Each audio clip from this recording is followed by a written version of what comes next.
Saat ini banyak rumor yang beredar bahwa ada pemain keturunan yang akan bergabung dengan timnas Indonesia menghadapi Cina pada bulan Juni ataupun pada tanggal 5 yang akan datang. Nah, semua spekulasi itu, semua rumor itu telah dijawab oleh Pak Erick Thohir selaku Ketua PSSI.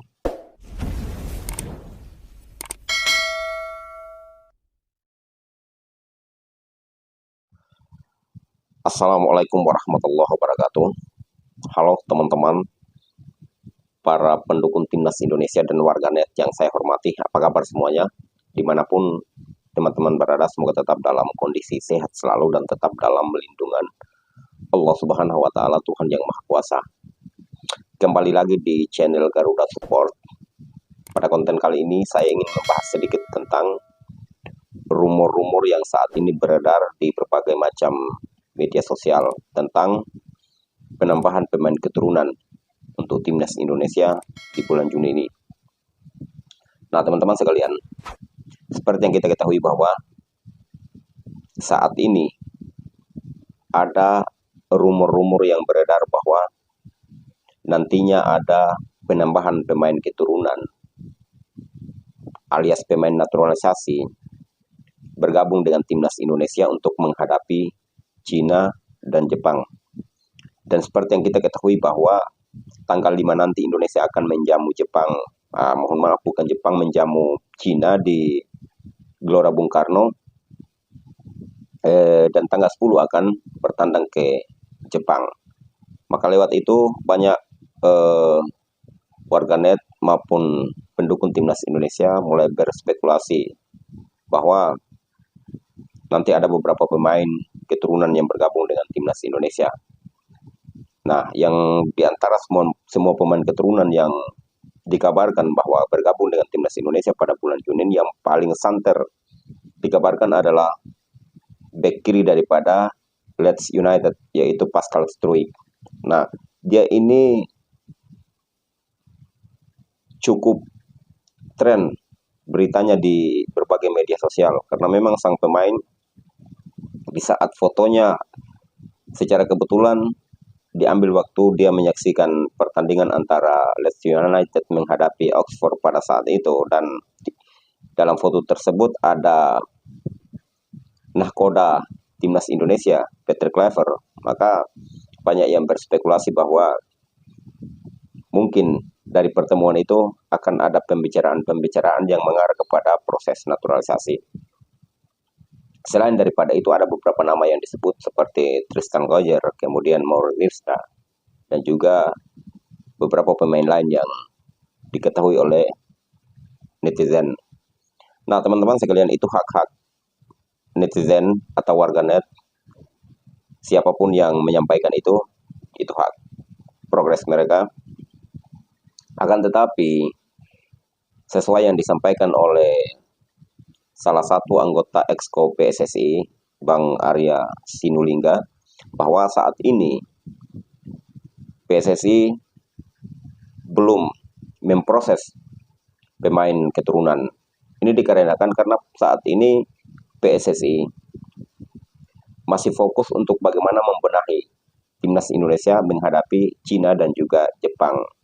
Dan yang kedua, dilihat dari performa timnas Indonesia waktu menghadapi Australia dan juga Bahrain pada 2 pertandingan terakhir kemarin, PSSI dan juga pihak tim kepelatihan melihat bahwa dengan skuad yang ada sudah bisa untuk bagaimana bisa mengarungi pertandingan ke-9 dan ke-10 dalam hal ini menghadapi Cina di Gelora Bung Karno dan juga Jepang.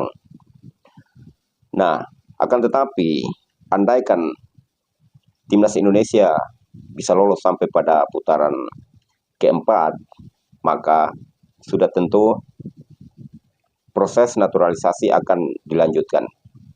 Ini dikarenakan ada alasan tertentu apabila timnas Indonesia menuju ke putaran keempat, karena seperti yang kita ketahui bahwa negara-negara yang akan lolos ke putaran keempat ini bukan negara-negara kecil yang kualitas sepak bolanya baru berkembang.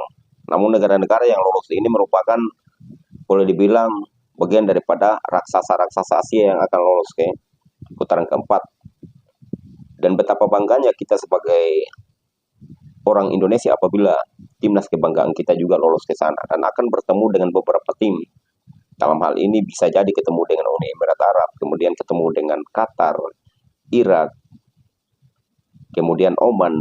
Nah, tim-tim ini yang akan menjadi calon lawan timnas Indonesia apabila timnas Indonesia bisa lolos ke ronde 4.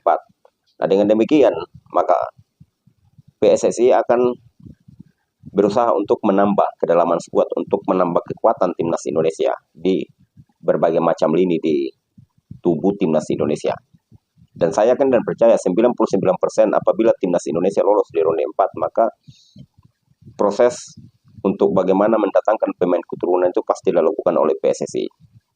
Karena sudah sampai di ronde 4, maka itu perjuangan yang bukan memakan waktu yang tidak sedikit, teman-teman.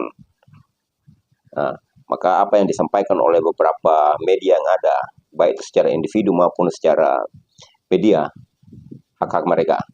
Akan tetapi yang pastinya saat ini belum ada penambahan pemain keturunan. Pemain keturunan itu akan ada apabila timnas Indonesia bisa lolos ke putaran keempat, dengan alasan tadi akan menambah kedalaman skuad dan menambah kekuatan timnas Indonesia. Karena di saat timnas Indonesia sudah ada di ronde 4, maka pintu untuk menuju ke World Cup 2026 cukup terbuka. Dan Indonesia juga salah satu tim yang sudah tidak bisa dianggap remeh pada putaran keempat nanti. Dan kita doakan saja, semoga keinginan kita sebagai rakyat Indonesia, sebagai orang Indonesia, melihat timnas kebanggaan kita, melihat sang merah putih berkibar di Amerika, Kanada, dan Meksiko bisa tercapai lewat kaki-kaki para punggawa Garuda yang ada. Oke teman-teman, mari kita doakan mereka. Mereka berjuang di lapangan, membawa nama harum bangsa ini. Kita berjuang di luar dengan mendukung mereka dengan doa. Oke teman-teman, tetap semangat dukung terus timnas Indonesia. Kita Garuda.